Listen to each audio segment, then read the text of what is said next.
Kids hot కుటుంబంతో జతవ్వండి.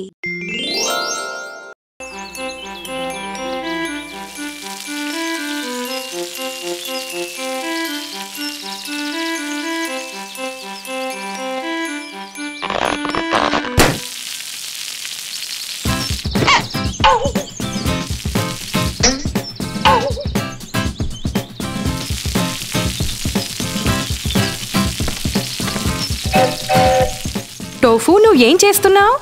నేను ఈ మొక్కలకి నీళ్లు పడదామనుకున్నాను, కానీ పైపేమో విరిగిపోయింది. ఇలారా, నేను నీకొక చిన్న కథ చెప్తాను. తెలివైన కాకి.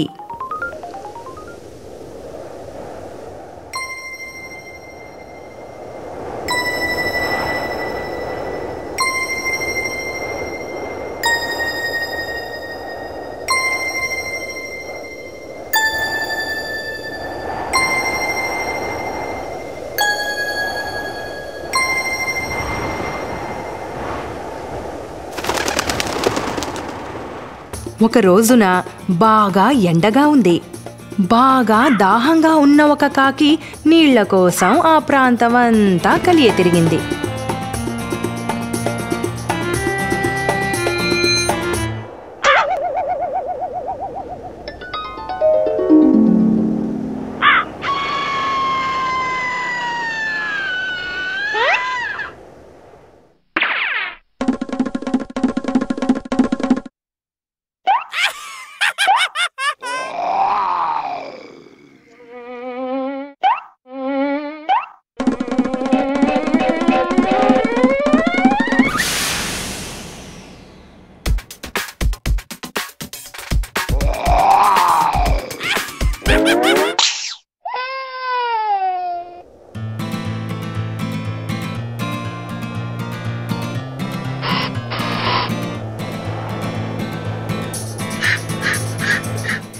చాలా సేపటి నుంచి దానికి ఎక్కడా నీళ్లు కనిపించలేదు. హఠాత్తుగా ఒక చెట్టు కింద నీళ్ల జగ్గును చూసింది. అది నేరుగా అక్కడికి వెళ్ళి అందులో ఏమైనా నీరు ఉందా అని చూసింది. ఆ జగ్గులో కొన్ని నీళ్లు ఉండటం అది చూసింది. కాకి తన తలని ఆ జగ్గులోకి దూర్చే ప్రయత్నం చేసింది. పాపం, ఆ జగ్గు యొక్క మెడ చాలా ఇరుకుగా ఉన్నదని అది గ్రహించింది. ఏం చెయ్యనబ్బా, నాకు చాలా దాహంగా ఉంది. నేను ఈ నీళ్ళలా తాగాలి. అప్పుడు నీళ్లని బయటికి రప్పించడానికి ఆ జగ్గుని వంచే ప్రయత్నం చేసింది. కానీ జగ్గేమో చాలా బరువుగా ఉంది. అది చుట్టూ చూసింది. దానికి కొన్ని గులకరాళ్లు కనిపించాయి. హఠాత్తుగా దాని బుర్రలో ఒక ఐడియా వచ్చింది. ఒక్కొక్కటిగా ఆ గులకరాళ్లను తెచ్చి ఆ జగ్గులో వేయడం మొదలుపెట్టింది. చాలా గులకరాళ్లతో ఆ జగ్గుని నింపింది. దాంతో నీళ్లు కాస్త పైకి రాసాగాయి. కాకి నీళ్లు తాగడానికి సరిపడినంత ఎత్తుకు నీళ్లు రావడంతో దాని ప్రయత్నం ఫలించింది.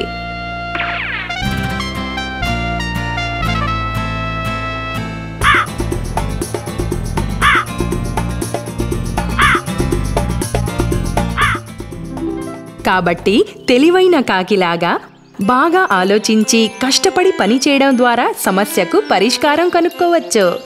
మరి నువ్వు దీనికి కూడా ఏదైనా పరిష్కారం కనుక్కోగలవా?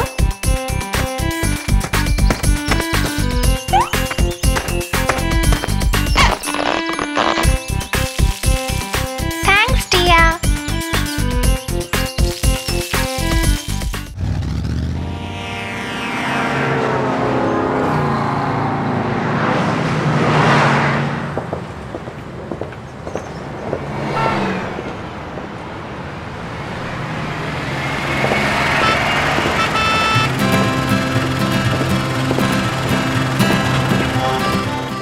యువకుడు అతనికి రోడ్డు దాటడానికి ఎందుకు సాయపడుతున్నాడు? ఎందుకంటే అతనికి కళ్ళు లేవు. రోడ్డు దాటడానికి సహాయం కావాలి. అలాగా, అతనికి సాయం చేస్తున్న యువకుడు ఎంత మంచివాడు. అవును, ఇతరులకు సహాయం చేయడం ఎప్పుడూ మంచిదే. ఎందుకు టియా? ఇలా రా టోఫు, నేను నీకో కథ చెప్తాను. పావురం మరియు చీమ.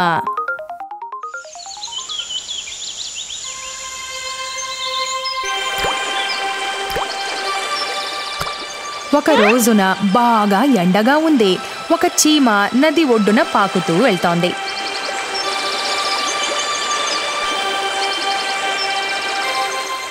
పాపం ఆ చీమ అదుపు తప్పి నీళ్లలో పడిపోయింది. రక్షించండి, రక్షించండి, రక్షించండి. అది సహాయం కోసం అరవసాగింది. నదీ ప్రవాహం వేగంగా ఉండడంతో అది కొట్టుకుపోయింది. కాపాడండి, ఎవరైనా ఉన్నారా? కాపాడండి, కాపాడండి, కాపాడండి, ఎవరైనా ఉన్నారా? కాపాడండి. దగ్గరలోనే ఉన్న చెట్టు మీద ఉన్న ఒక పావురం ఇదంతా చూస్తోంది. చీమ నీళ్లలో నుంచి బతికి బయటపడటానికి నానా తంటాలు పడుతోంది. చీమను చూసి పావురానికి చాలా విచారం కలిగింది. రక్షించండి, రక్షించండి. అయ్యయ్యో, చీమ ప్రమాదంలో ఉంది. పావురం చీమకు సహాయం చేయాలనుకుంది. రక్షించండి, రక్షించండి. చీమతో అంది, చింతించకు మిత్రమా, నేను నిన్ను కాపాడుతాను. వెంటనే పావురం ఒక ఆకును తుంచింది.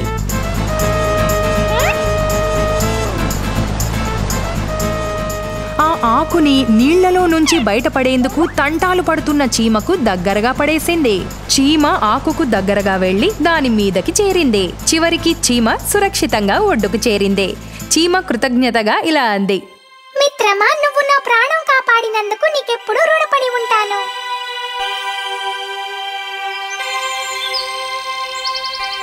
కొన్ని వారాల తరువాత ఒక దుష్టుడైన వేటగాడు తుపాకీ పట్టుకొని రావడాన్ని గమనించింది. ఆ వేటగాడు చెట్టు మీద కూర్చొని ఉన్న పావురానికి గురి పెడుతున్నాడు.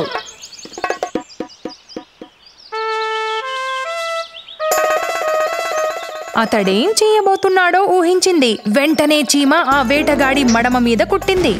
అబ్బా, దుర్మార్గపు చీమ, ఎంత పని చేసావే నువ్వు!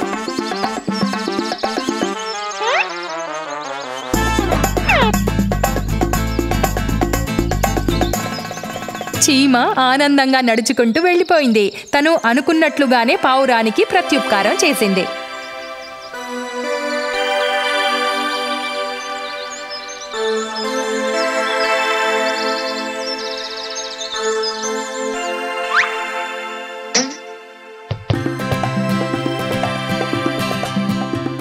కాబట్టి టోఫు, పావురం చేసిన మంచి పని వల్ల చీమ ప్రమాదం నుంచి బయటపడింది. అదేవిధంగా మనం ఇతరులకు చేసిన ఉపకారానికి మనకి తప్పక ప్రతిఫలం లభిస్తుంది. నేను అవసరంలో ఉన్న వారికి సాయం చేస్తాను. నువ్వు చాలా మంచి పిల్లవాడివి టోఫు.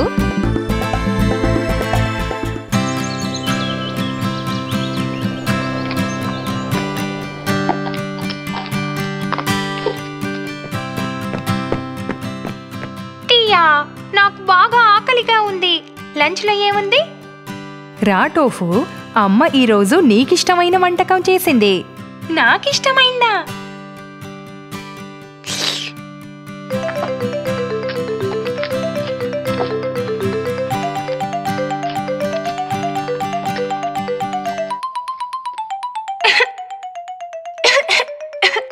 అబ్బా టియా, నా గొంతులో ఏదో ఇరుక్కుపోయింది. నేను నీకెన్నిసార్లు చెప్పాను అంత ఆతృతగా తినొద్దని టోఫు? నాకు చాలా ఆకలిగా ఉంది టియా. అయితే నువ్వీ కథ వినాల్సిందే. బంగారు గుడ్లు పెట్టే బాతు. ఒకానొకప్పుడు ఒక గ్రామంలో ఒక పేద రైతు అతని భార్యతో కలిసి నివసిస్తూ ఉండేవాడు. వాళ్ళకి కొద్దిపాటి పొలం తప్ప పెద్దగా ఏమీ లేదు.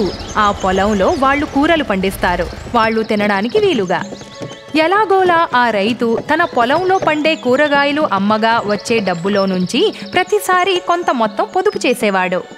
ఎట్టకేలకు ఆ రైతు ఒక బాతును కొనగలిగే అంత సొమ్మును ఆదా చేశాడు. దానిని ఇంటికి తీసుకెళ్లి గుడ్లు పెట్టేందుకు ఒక గూడులో పెట్టాడు. బాతు గుడ్లు పెడితే ఆ గుడ్లను అమ్మాలని, తినాలని, బ్రెడ్ తయారు చేయాలని అనుకున్నాడు ఆ రైతు. మర్నాడు ఉదయం బ్రేక్ఫాస్ట్ కోసం గుడ్లను తీసుకుందామని రైతు వెళ్ళి ఆ బాతును ఎత్తి చూశాడు. అతనికి ఆశ్చర్యం కలిగిస్తూ బాతు ఒక బంగారు గుడ్డు పెట్టింది. మర్నాడు ఉదయం అతనికి మరో గుడ్డు కనిపించింది. ఆ తరువాత మరొకటి, ఆ తరువాత మరొకటి. నిదానంగా, క్రమక్రమంగా ఆ రైతు, అతని భార్య ధనవంతులు కాసాగారు.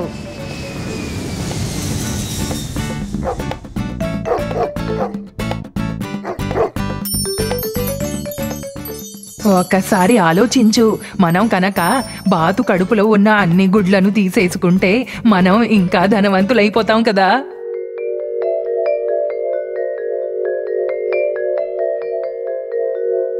నువ్వు చెప్పింది నిజమే. మనం బాతు ప్రతిరోజు గుడ్డు పెట్టే వరకు ఎదురు చూడక్కర్లేదు.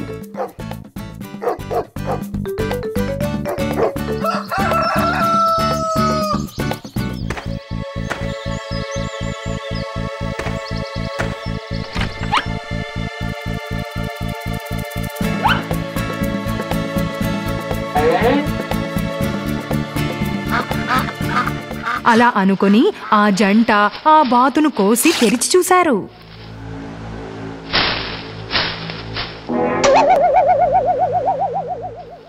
వాళ్ళు అన్ని బాతుల్లాగానే ఇది కూడా ఉండడాన్ని గమనించారు. దాని కడుపులో బంగారు గుడ్లు లేనేలేవు. దాంతో వారికి ఆ తరువాత బంగారు గుడ్లు దొరకనే లేదు. పాపం, ఇప్పుడు ఆ రైతు, అతని భార్య బంగారు గుడ్డిచ్చే బాతును కాస్త పోగొట్టుకున్నారు. ఇక మీదట వారు ఎప్పటికీ బంగారు గుడ్లు పొందలేరు.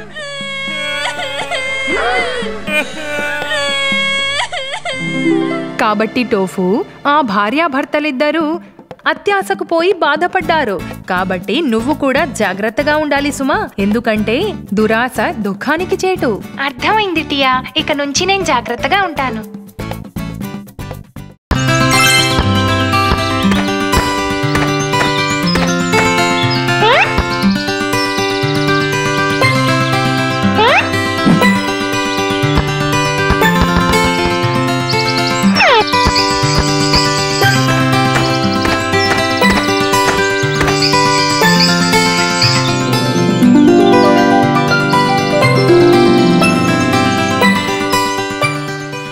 ఆగు టోఫు. ఎందుకని? నేను నా బాల్ ని బయటకి తీస్తున్నాను అంతేగా. అది సరే, ఆ ఎర్ర చీమలు చూడు. నువ్వు జాగ్రత్తగా ఉండాలి. Thank you టియా.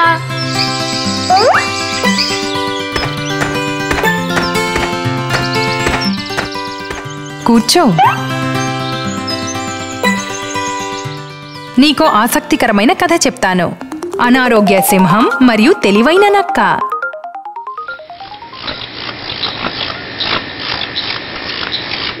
ఒకానొకప్పుడు అడవిలో ఒక సింహం నివసించేది.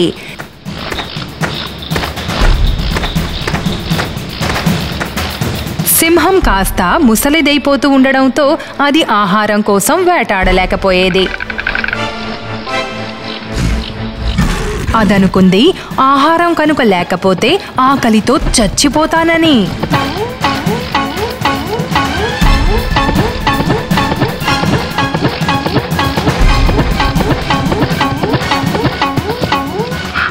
దాంతో సింహం ఒక ఆలోచన చేసింది.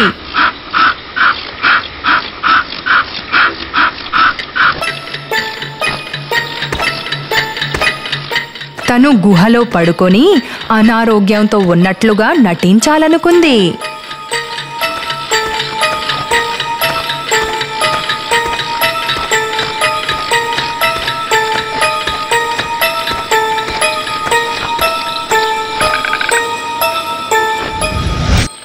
తనని కలవడానికి ఏ జంతువు వచ్చినా అది తనకు ఆహారమైపోతుందనుకుంది.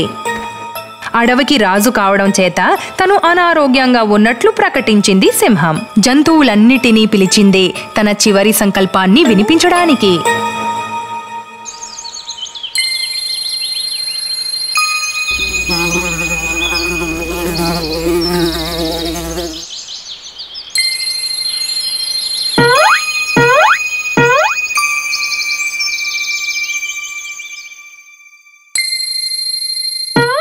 పాపభరితమైన తన పథకాన్ని అమలు చేసింది సింహం. అది బాగా పనిచేసింది. పాపం అమాయక జంతువులకు దాని దుష్ట పన్నాగం తెలియక వెళ్లి దాని ఉచ్చులో చిక్కుకున్నాయి. తన శ్రేయోభిలాషులెందరినో అది చంపేసింది.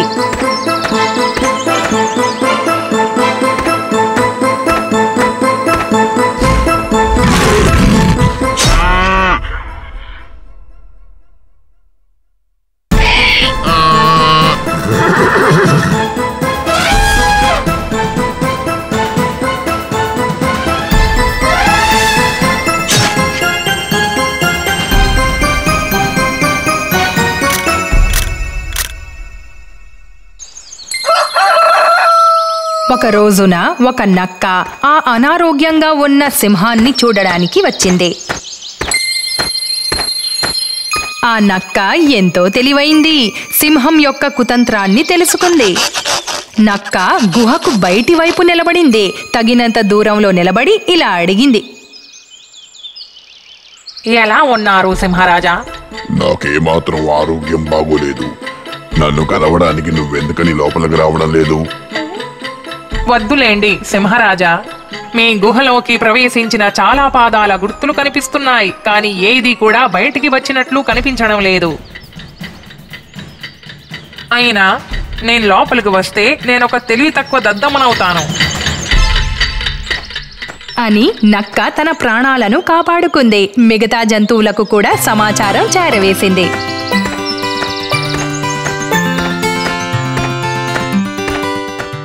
కాబట్టి టోఫు, ఈ కథలో నీతేమిటంటే నువ్వెప్పుడూ నకిలీ మనుషులను నమ్మకూడదని.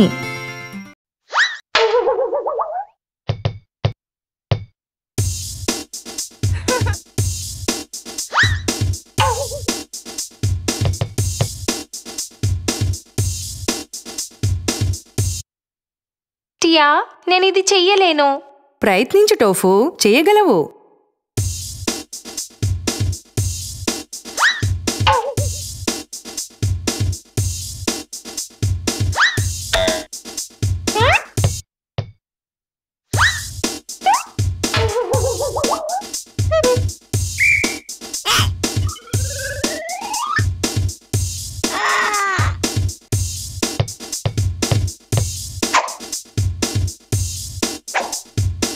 టియా, నేను వెయ్యలేను. అదేమో చాలా ఎత్తులో ఉంది, నేనేమో చిన్నవాడిని. విను టోఫు, నీకు కథ చెప్పాలనుకుంటున్నాను. నువ్వు వినాలనుకుంటున్నావా? తప్పకుండా. పుల్లని ద్రాక్షలు.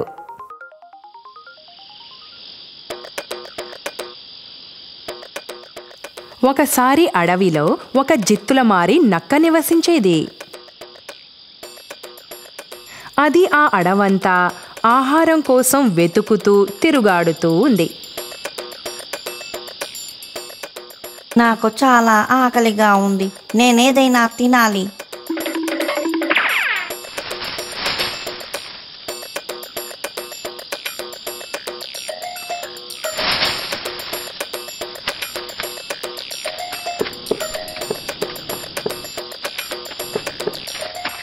ఆ నక్క ద్రాక్ష తోట గుండా వెళ్తోంది.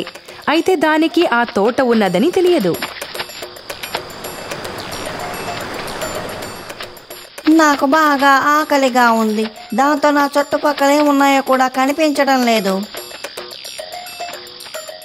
అది కొంచెం ముందుకు వెళ్ళింది, కానీ ఆగిపోయింది. రుచికరమైన ద్రాక్ష సువాసన రావటం గమనించింది.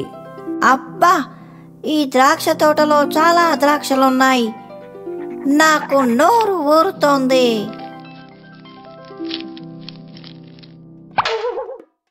నక్క ద్రాక్ష తోటని చూస్తూ చొంగ కార్చుకుంది.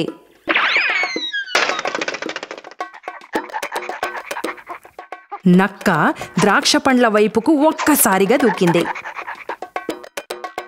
కానీ ద్రాక్ష పండ్లు చాలా ఎత్తులో ఉన్నాయి.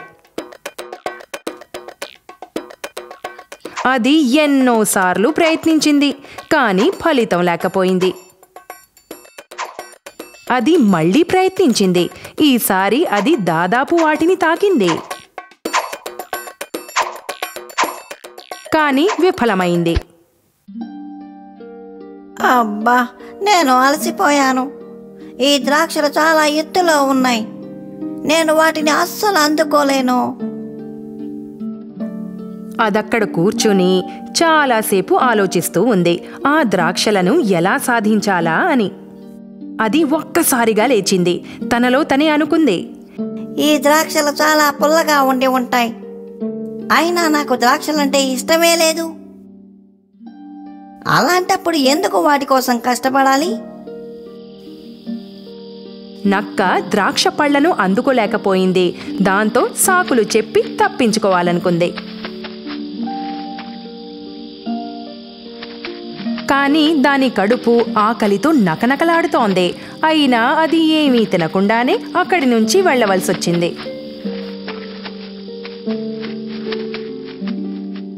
అంటే టోఫు నక్క ఒట్టి చేతులతో వెళ్లాల్సొచ్చింది. ఎందుకంటే అది సాకులు చెప్పింది కాబట్టి. ఎప్పుడూ గుర్తుంచుకో, నువ్వు సాకులు చెప్పడం ద్వారా ప్రయత్నం మానివేస్తే నువ్వు నీ లక్ష్యాలను సాధించలేవు. కాబట్టి వెళ్ళు, మళ్ళీ ప్రయత్నించు.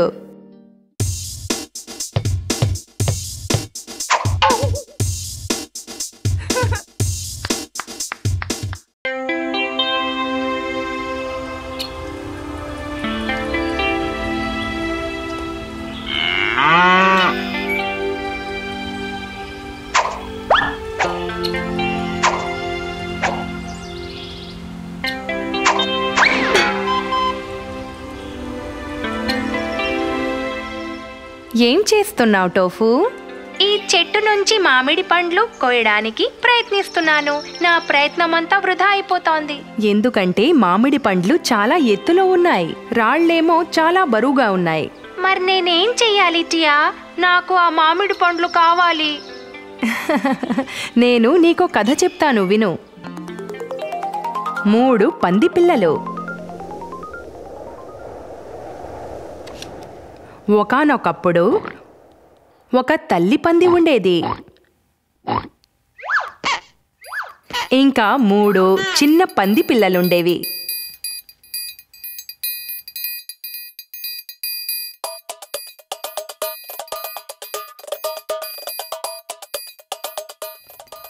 ఒక రోజున తల్లి పంది వాటికి చెప్పింది, మీరు మీ సొంతిల్లు కట్టుకునే అంత పెద్దవాళ్ళయ్యారు.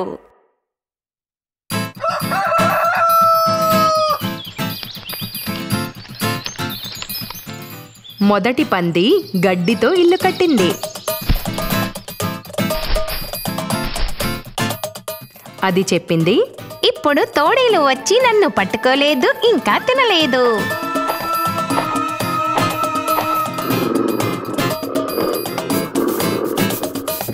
రెండవ పంది తన ఇంటిని పుల్లలతో కట్టుకుంది, మొదటి పంది కంటే దృఢంగా. అది చెప్పింది, ఇప్పుడు తోడేలు వచ్చి నన్ను పట్టుకోలేదు, ఇంకా తినలేదు.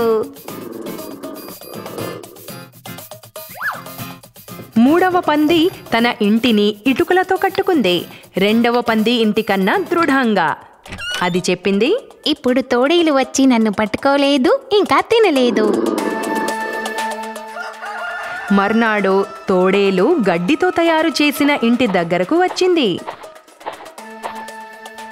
తోడేలు తలుపు కొట్టి ఇలా అంది, పంది పిల్ల నన్ను లోపలికి రానివ్వు.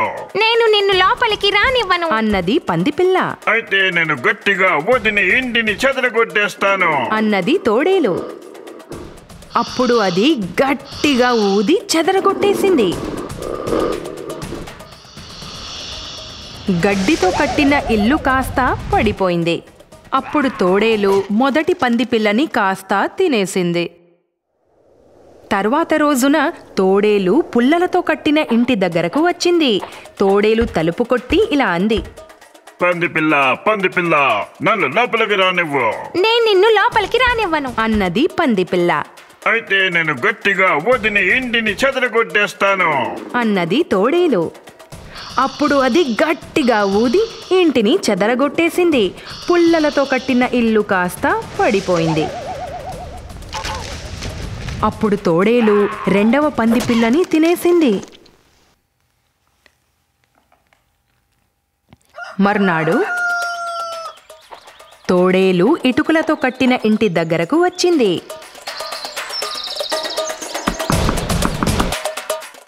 పంది పిల్ల నన్ను లోపలికి రానివ్వు.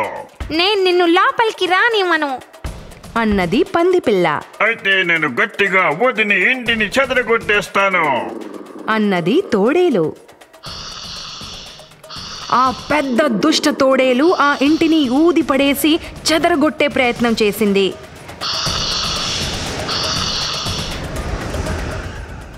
కానీ అది విఫలమైంది.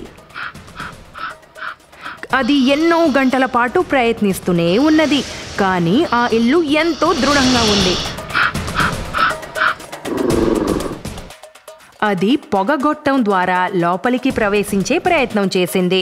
అప్పుడు తెలివైన 3వ పందిపిల్ల ఒక పెద్ద కుండలో నీటిని కాచి దానిని పొగగొట్టం కింద పెట్టింది. ఆ తోడేలు అందులో పడి చచ్చిపోయింది. ఆ విధంగా తెలివైన 3వ పందిపిల్ల తోడేలు నుంచి తప్పించుకోగలిగింది, ఆయుధాలేవి ఉపయోగించకుండానే. అయితే అతని వివేకం ద్వారా నువ్వు కూడా అలా చేయగలవా?